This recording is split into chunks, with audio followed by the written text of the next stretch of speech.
Secretário de Saúde de Criciúma atualiza as informações sobre o novo coronavírus. Em Santa Catarina, governo confirmou os primeiros casos do Covid-19. Prefeito de Criciúma anunciou medidas para combater o coronavírus na maior cidade do sul catarinense. Em âmbito global, coronavírus massacra a economia mundial. Tribunal de Justiça aceitou o recurso do prefeito Valdir Fontanella, que volta ao comando de Lauro Miller. Clube de Futebol do Nordeste do Brasil inova no combate à violência contra a mulher. E ainda, os fatos que ganharam destaque durante a semana. As notícias de Criciúma e do sul de Santa Catarina você confere a partir de agora. No ar pela TV Primavera, Informe Região.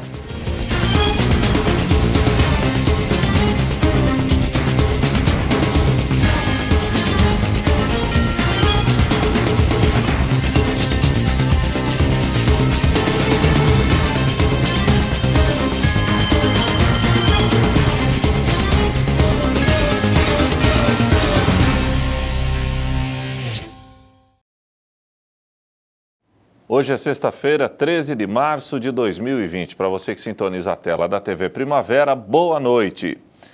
Acélio Casagrande, secretário de Saúde de Criciúma, atualizou os números dos casos de coronavírus na cidade. É o maior município do sul do estado que até o momento apresenta 9 casos suspeitos.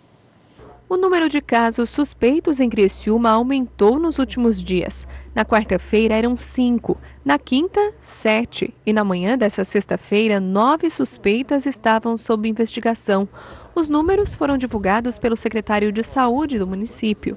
Isso é gradativo, né? As pessoas que chegam na cidade, estavam viajando, sentem sintomas de febre, tosse seca, e aí certamente também se preocupam e procuram, como tem que procurar, a unidade mais próxima de saúde para poder fazer os encaminhamentos.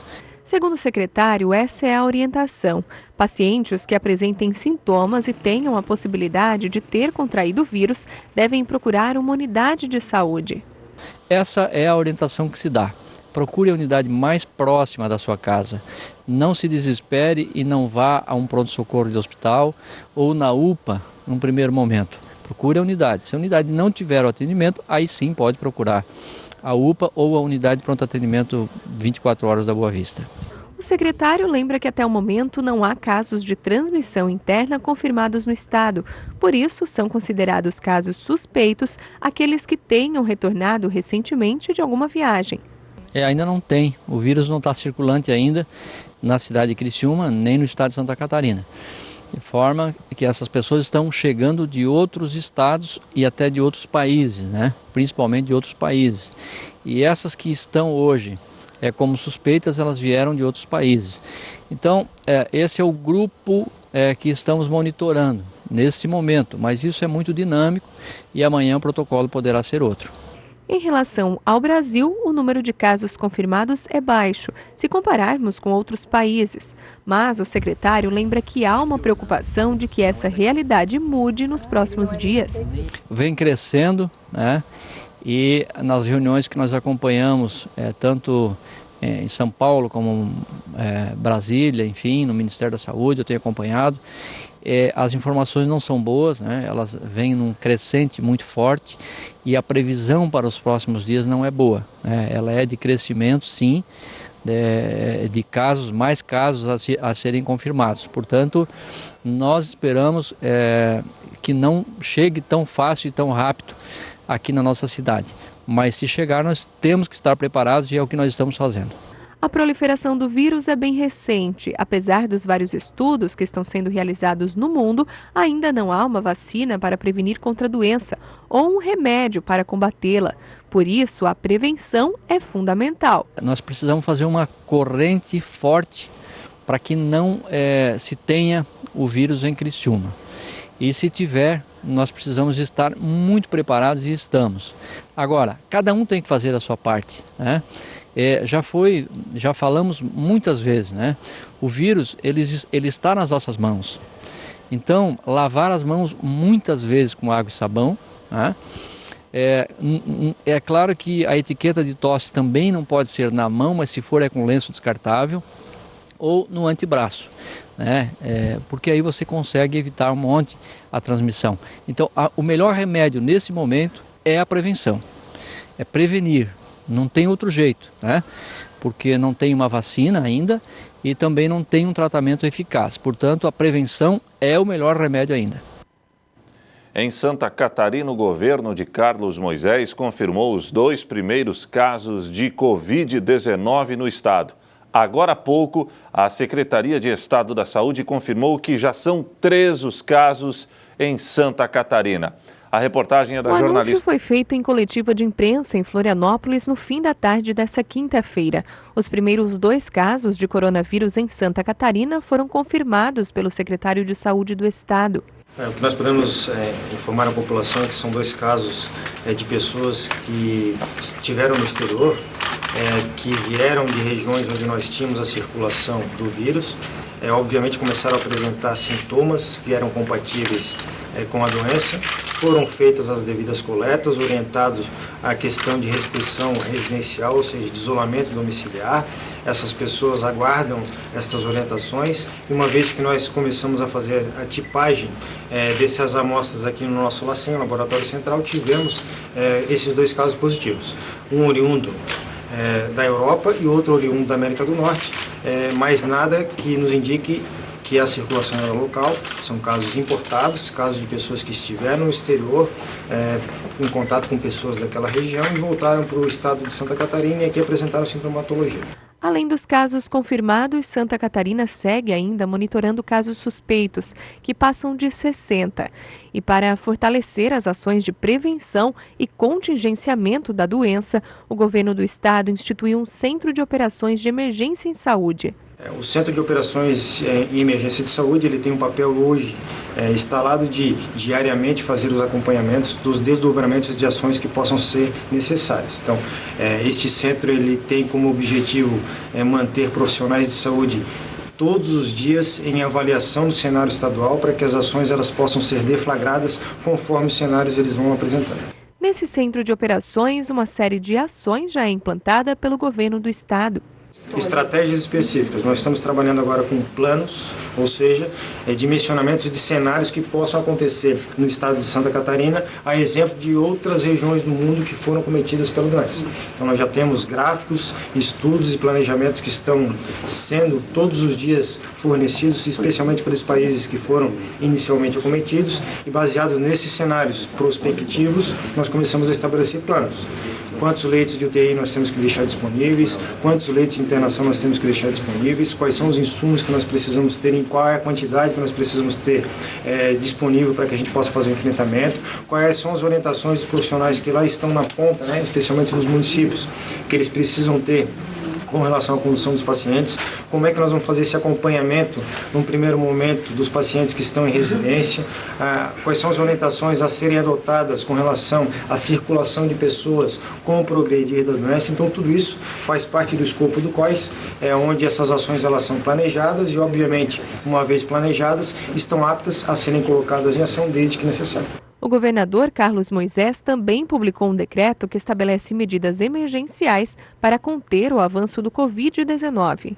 A estrutura que nós temos hoje é um plano de contingência que já foi estabelecido lá no início, no mês de fevereiro, onde nós temos mapeado todos os leitos hospitalares, sejam eles leitos de UTI, sejam eles leitos de isolamento, sejam eles leitos de internação. Hoje, com esse decreto que nós temos algumas possibilidades, especialmente com relação à rede privada, onde nós temos a possibilidade de compra de leitos de uma forma mais ágil, o que nos propicia um planejamento mais adequado e um mapeamento, um desenho das possibilidades que possam se apresentar no estado. No momento atual, o que nós temos é este mapeamento sendo realizado para que a gente possa fazer o desencadeamento das ações em caso de necessidade. E agora à tarde, o prefeito de Criciúma anunciou as medidas que serão tomadas para combater o coronavírus na cidade. Confira.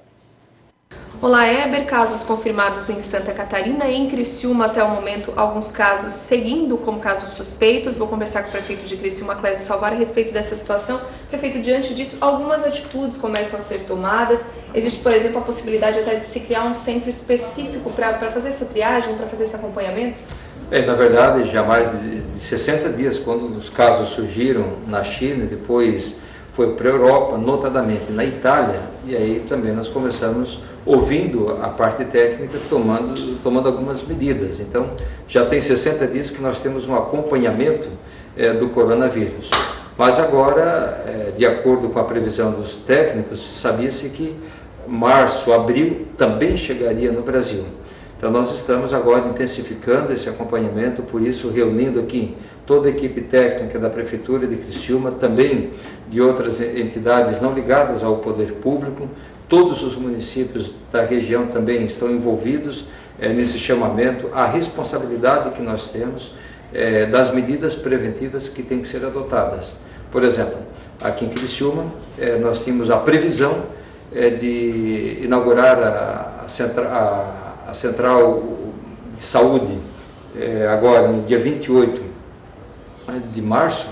Nós antecipamos porque lá próximo ao hospital onde ela funciona hoje vai ser um centro de triagem das pessoas que possam aparecer confirmado o coronavírus. Então, são as medidas que o governo está adotando.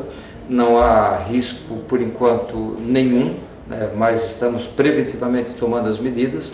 A cidade continua normalmente, não há nada suspenso, a indústria, o comércio, tudo está funcionando normalmente.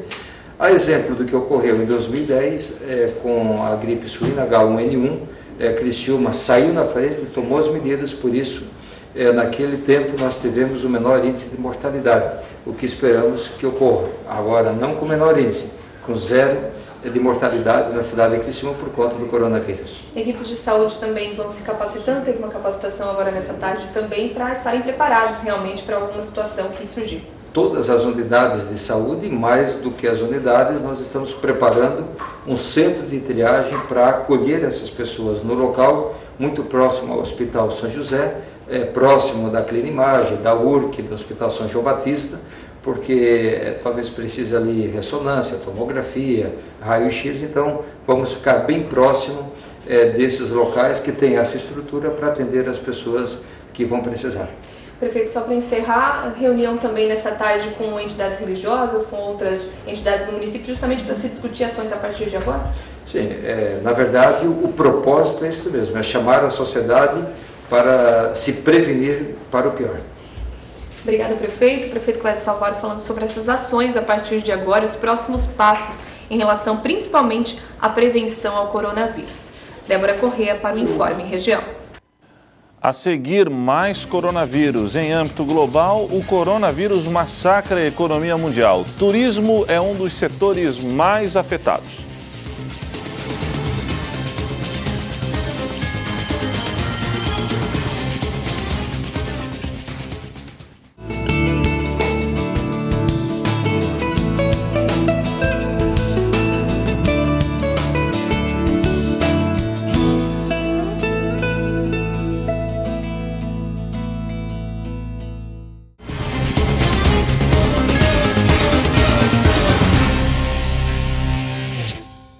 A Itália é um dos destinos mais procurados pelos brasileiros, mas agora, com o aumento no número de casos de coronavírus por lá, muita gente que programou viagem quer voltar atrás.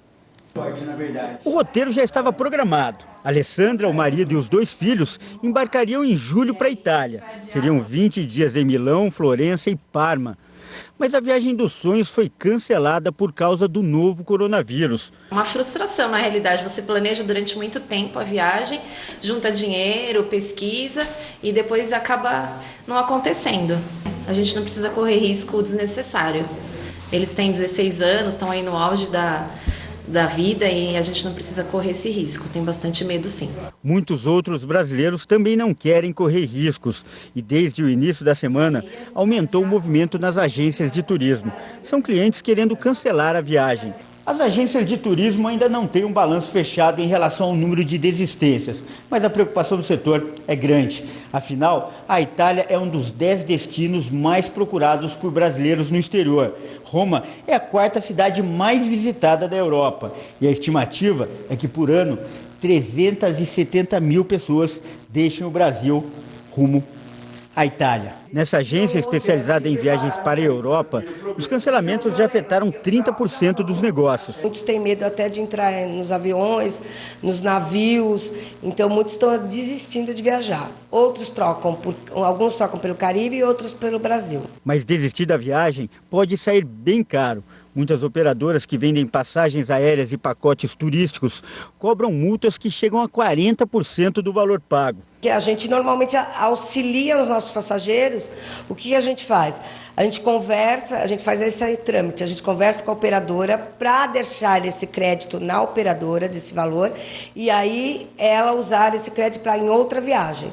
Mas tudo leva um tempo, uma negociação. O advogado especializado em defesa do consumidor explica que para a China, por exemplo, onde começou a contaminação, não tem como ir. A entrada no país está proibida. Já na Itália, não foi decretada a pandemia e, por isso, é apenas recomendado não ir para lá. E, nesse caso, as regras do contrato da viagem continuam valendo. Nesse primeiro momento, ainda como estamos verificando qual será a repercussão dessa doença, do contágio, a melhor situação seria que o consumidor entre em contato com a sua companhia aérea, com a agência de viagem e tente negociar eventuais taxas, eventuais encargos, multas que podem decorrer desse cancelamento ou eventualmente de um reagendamento. Mas se isso for abusivo, se extrapolar o que é o adequado, a média do mercado, nada impede que ele vá aos órgãos de proteção ou mesmo procure um advogado. A Alessandra deu sorte, porque iria pagar a viagem à vista, um mês antes do embarque, ou seja, só em junho. A dificuldade agora é escolher outro lugar para passar as férias com a família, bem longe do perigo. Bom, agora vamos falar de política. O Tribunal de Justiça de Santa Catarina acatou o recurso impetrado pela defesa do prefeito Valdir Fontanella de Lauro Miller. Com isso, Fontanella está livre para voltar ao cargo. O Tribunal de Justiça de Santa Catarina acolheu o recurso do prefeito de Lauro Miller, Valdir Fontanella, que estava afastado do cargo desde dezembro de 2019. A decisão ocorreu na tarde dessa quinta-feira e o prefeito retomou as atividades na manhã dessa sexta-feira. Valdir Fontanella estava afastado do cargo de prefeito há 100 dias, por conta da operação Seguindo o Rastro do Ministério Público e do Grupo de Atuação Especial de Combate ao Crime Organizado, o GAECO. Durante os 100 dias, quem assumiu a prefeitura foi o vice-prefeito Pedro Barpe. Fontanella recorreu à justiça algumas vezes para conseguir retomar o cargo, mas as decisões não foram favoráveis. E só nessa quinta-feira, em mais um recurso, o prefeito conseguiu habeas corpus para retomar as atividades de prefeito na cidade. Com uma carreta usada, uma carreta... A seguir, Clube de Futebol do Nordeste do Brasil inovou no combate à violência contra a mulher.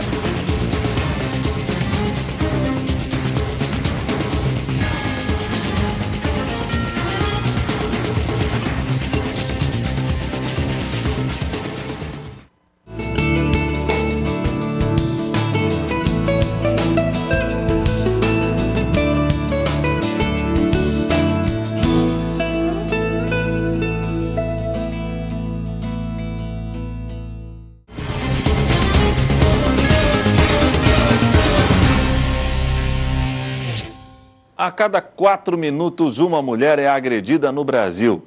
Mas uma lei que começou a vigorar nesta semana no país quer combater os casos de violência. A partir de agora, os agentes de saúde terão 24 horas para notificar qualquer indício de agressão às autoridades policiais que irão investigar os casos. Para ajudar na causa, um clube de futebol do Nordeste do país inovou ao abordar o tema de um jeito bem diferente. Isso é apenas uma simulação, mas poderia ser real.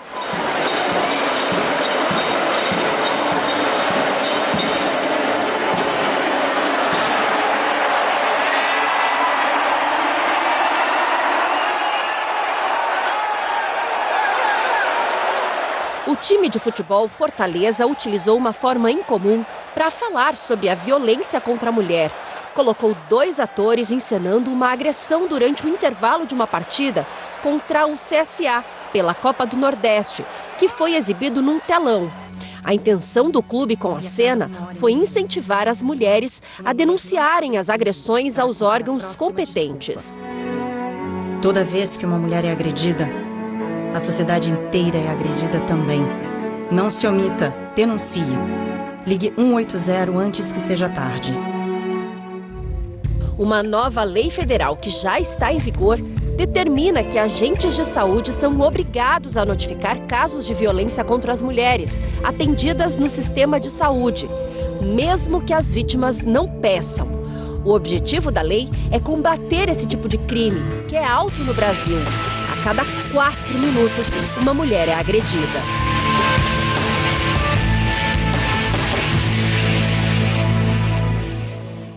Uma lei de 2003 já obrigava que os médicos fizessem a notificação de mulheres vítimas de violência, mas esses dados só serviam para fins estatísticos. Agora, com a nova lei, os profissionais de saúde precisam notificar em até 24 horas qualquer indício de violência, e esses casos serão investigados pela polícia. O médico ele vai meramente constatar que naquele caso específico, no prazo de 24 horas, houve indícios de violência. Ou seja, veio uma pessoa que disse que caiu da escada, está toda machucada. Ele vai verificar, bom, essas lesões não são compatíveis com uma pessoa que caiu da escada. Então ele vai notificar a autoridade policial para dizer, olha, há indícios de que essa mulher possa ter sido vítima de violência. Isso não quer dizer que isso automaticamente vai gerar a prisão de ninguém, mas haverá a constatação de uma materialidade delitiva e serão perseguido quem foi o seu autor. A lei mal entrou em vigor e já levanta discussões. Para a Associação de Obstetrícia e Ginecologia do Estado de São Paulo, a medida interfere na autonomia da mulher e pode representar risco à segurança da paciente e ao sigilo médico. As pacientes vão se sentir inibidas de procurar os centros de atendimento e, com isso, vai prejudicar a qualidade desse atendimento e também porque o sigilo médico e a própria relação médico-paciente deixa a mulher mais à vontade de estar colocando as suas experiências, principalmente as negativas, para os médicos e profissionais da sua confiança. E a partir do momento que existe a necessidade de notificação para as autoridades policiais, possivelmente esse sigilo médico já passa a não vigorar e a paciente com certeza vai se sentir mais exposta e mais vulnerável a retaliações. Já para a secretária municipal de Direitos Humanos e Cidadania de São Paulo, essa é mais uma rede de apoio às vítimas de violência. Toda lei que vem para ajudar a salvaguardar o direito da mulher, ela é muito bem-vinda, né? A mulher, ela tem que sempre denunciar para poder sair dessa situação de violência. Muitas mulheres acham que elas não têm apoio, ou que não tem uma rede que possa suportá-la num momento difícil como esse. E existe. A promotora de Justiça do Ministério Público de São Paulo afirma que quanto mais cedo a denúncia for feita, melhor.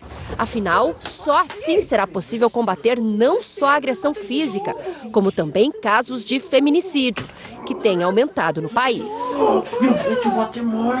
A Constituição fala que a segurança pública é dever do Estado, porém também de todos, da sociedade também.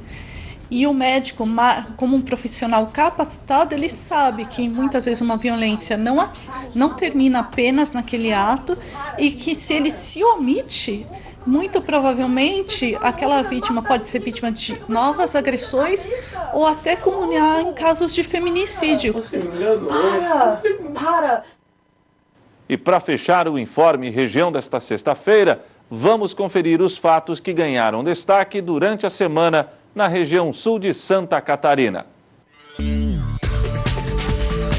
Segunda-feira, em alusão ao Dia Internacional da Mulher, desafio é de aumentar a representação feminina na política. Ela é feita por homens e mulheres. E nós somos a maioria da população, a maioria do eleitorado, então não é justo que nós sejamos subrepresentadas na política. Secretário de Estado se reuniu com lideranças da Polícia Militar. Neste momento, o verbo não é querer, o verbo é poder. O governo ele forneceu uma proposta, apresentou uma proposta para a categoria em termos de impacto financeiro e de reposição salarial, dentro daquilo que é possível frente à realidade orçamentária e financeira do Estado. E mesmo assim, nos aproximamos em muito das demandas que foram apresentadas pelas entidades. Terça-feira, trabalhadores autônomos de Criciúma poderão retirar nota fiscal avulsa pela internet. Antes, a pessoa física que precisava emitir uma nota fiscal de serviço, a chamada nota fiscal avulsa, antes ela precisava vir até a prefeitura para a emissão dessa nota, Hoje, com essa alteração, agora ela pode fazer um cadastro no site da prefeitura e ela mesma emitir essa nota fiscal. Alunos do Senai são selecionados para a competição internacional de robótica.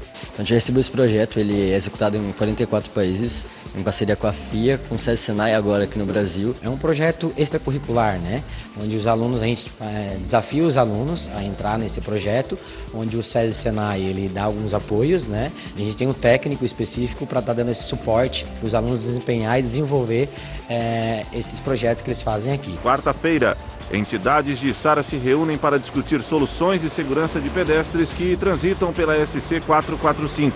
A rodovia, mesmo com a Via Rápida, ela teve no seu início, quando a Via Rápida foi startada, ela até diminuiu um pouco o fluxo. Só que Içara vem crescendo, mais de 15% ao ano nos últimos 4 anos, e a tendência é continuar crescendo. Tanto pela sua geografia, tanto pelo seu espaço físico que ela tem com o BR-101, tanto pelo serviço público que vem sendo prestado. O investimento em infraestrutura traz esse retorno. Brasileiro está viajando menos ao exterior. Coronavírus e alta do dólar são os responsáveis. Nós vamos ter que ficar muito esperto com o cartão de crédito, Fazer as compras de uma certa forma com o dinheiro, usar o cartão sim, mas quanto menos, porque se oscilar para mais, a conta fica mais salgada ainda. Quinta-feira, vereador Edson do Nascimento Paiol está levantando uma série de questionamentos a respeito do Parque Altair Guide. Inauguramos uma obra inacabada, que isso já existe uma lei que não pode, então nós já temos um problema, foi inaugurado com a obra inacabada. Segundo problema, o gradeamento que foi colocado é tudo gradeamento torto. Terceiro, aquela viga que foi feita, foi gastado dinheiro, estão quebrando aquela viga. Assinada a ordem de serviço para o início da construção do novo centro de convivência para idosos de Criciúma. Levantamos o local. A obra ela foi licitada, é uma obra de quase 4 milhões de reais, que vai aumentar o atendimento em mais de 400%, o que é atendido aqui. No local amplo, de melhor acessibilidade, que além das atividades que o Centro de Convivência da Terceira Idade vai oferecer, também ali tem pista de caminhada, pista de ciclovia, boliche, bocha, academia, vôlei, basquete. Então, na verdade, vai ser um local muito amplo, adequado para atender aqueles que tanto trabalharam e construíram esta cidade.